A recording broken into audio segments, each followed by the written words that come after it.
አንድ ሰው ጌታ ኢየሱስ ክርስቶስን ለመቀበል ልቡ ተነሳስቶ ቀርቦ ሳለ ነገር ግን ልክ ባልሆነ አነጋገር እየተነሳ ወደ ኋላ መመለስ እንደሚችል አስበህ ታውቃለህ?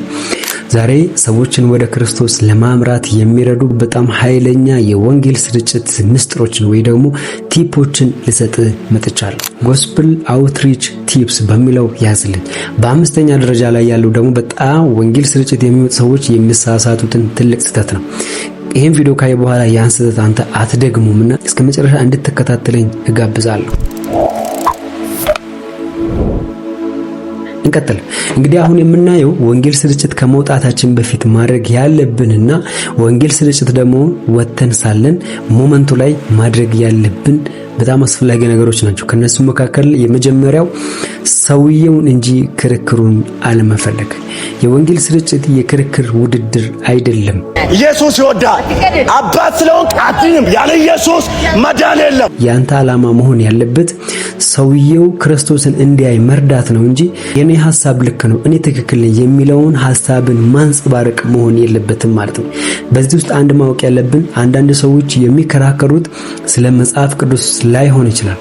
በህይወታቸው ውስጥ ስብራት አለ፣ ድካም አለ፣ ትላንትና የተጎዱበት ማንነታቸው አለ፣ በጣም ብዙ ነገር አለ። እሱን እያሰቡ የሚከራከሩ ሰዎች ሊገጥሙ ይችላሉ። ስለዚህ በደንብ ደግሞ ማዳመጥ አስፈላጊ ነው ማለት ነው። በደንብ አዳምጣቸው። የሚያወሩትን ነገር ስማቸው፣ ያላወሩትን ነገር ደግሞ ለመረዳት ሞክር። ሁለተኛ ጥያቄ ጠይቅ። ብዙ ሰው ወንጌል ስርጭት ሲወጣ ከሚሳሳቱት ስህተት ይሄ አንዱ ነው።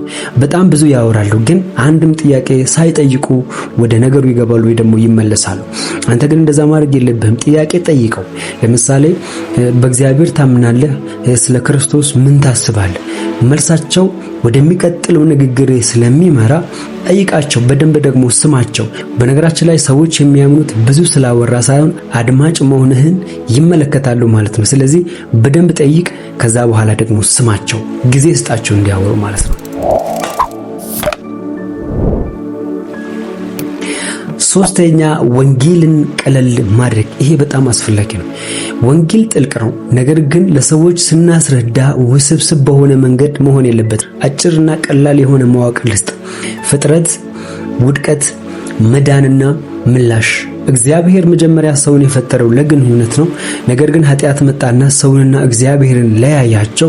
ይሄ የተፈጠረው ልዩነት ሰው በራሱ ማስተካከል ስላልቻለ ክርስቶስ ወደ ምድር መጣና በመስቀል ላይ ፈጸመው። ለዚህ ወንጌል፣ ለዚህ ስራ አንተ ምን ምላሽ አለ ብለህ ደግሞ ጠይቃቸው።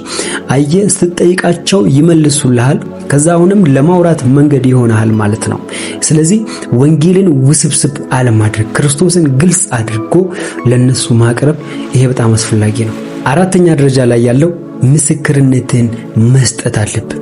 ብዙ ሰው በተለየ መልኩ የስነ መለኮት ዕውቀቱን ማብራራት፣ መግለጽ ይችላል፣ ማውራት ይችላል። ነገር ግን ምስክርነቱን ደግሞ አያወራም።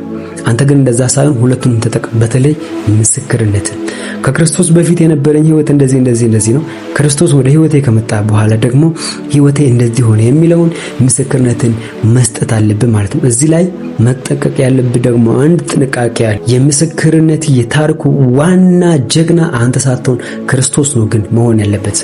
አየህ፣ በምስክርነትም ቢሆን እያወራ ያለው ስለ ክርስቶስ ስለሆነ ክርስቶስ ነው ጎልቶ መታየት ያለበት ማለት ነው።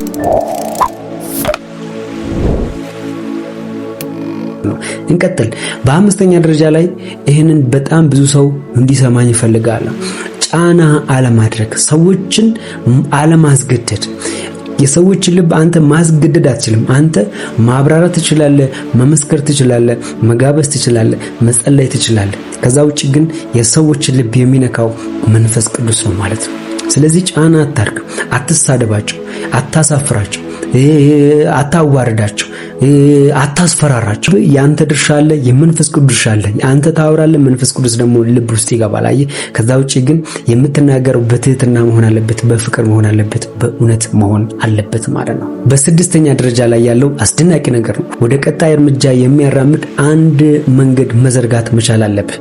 ለምሳሌ አንድን ሰው አግኝተ ወንጌል ከነገርከው በኋላ ትለያየዋለህ፣ ቻው ቻው ተባብለህ ነው የምትሄደው ወይስ ምንድነው የምታደርገው? እንደዛ አታርግ። ማድረግ ያለብህ ይሄንን ነው። ለምሳሌ አንድን ሰው አግኝተው ወንጌል ከነገርከው በኋላ ወደ ቀጣይ እርምጃ የሚያራምድ አንድ መንገድ መዘርጋት መቻል አለብህ። ለምሳሌ አብረን እንጸልይ፣ ነገ አብረን ወደ ቤተክርስቲያን እንሂድ፣ መጽሐፍ ቅዱስን አብረን እናጥና፣ ነገ ድጋሚ መገናኘት እንችላለን፣ ስልክህን ስጠኝ። ይሄን የመሳሰሉ ነገሮችን ማድረግ አለብን። ምክንያቱም የወንጌል ስርጭት የ5 ደቂቃ ውይይት ሳይሆን ግንኙነት ነው ማለት ነው። ስለዚህ ሰውየው መልሰ የምታገኝበት እድል ማመቻቸት አስፈላጊ ነው ማለት ነው። እንግዲህ በሰባተኛና በመጨረሻ ደረጃ ላይ ያለው እንግዲህ ጸሎት ነው፣ መጸለይ። ወንጌል ስርጭት ከመውጣታችን በፊት መጸለይ ያለብን እግዚአብሔር ሰዎችን እንዲያገናኘን፣ ሰዎችን ካገኘን በኋላ ደግሞ መናገር እንድንችል፣ የተናገርነው ደግሞ ልባቸው እንዲከፈት ደግሞ መጸለይ ያስፈልጋል ማለት ነው። ከመጀመሪያው እስከ መጨረሻው እንዳውም ጸሎት መጀመሪያ ላይ ነው መሆን ያለበት። አሁን እንግዲህ አንድ የቤት ስላልሰጥም ይሄን ቪዲዮ ለምታዩ ሰው ይሄን ቪዲዮ ካየ በኋላ አንድ ሰው መረጥና ወይ ደውልለት ወይ መልእክት አስቀምጥለት ወይ በአካል ሂድና አግኘው። ምክንያቱም ምናልባት አንድ ሰው ጌታ ኢየሱስን ሊቀበል ልቡ ፈልጎ ሊሆን ይችላል። የሚያወራው ሰው የሚያዳምጠውን ሰው እየፈለገ ሰው ሊኖር ይችላል። አንተ ደግሞ ያ ሰው ልትሆን ስለምትችል አሁኑኑ ተነስ፣ አንድ እርምጃ ሂድ።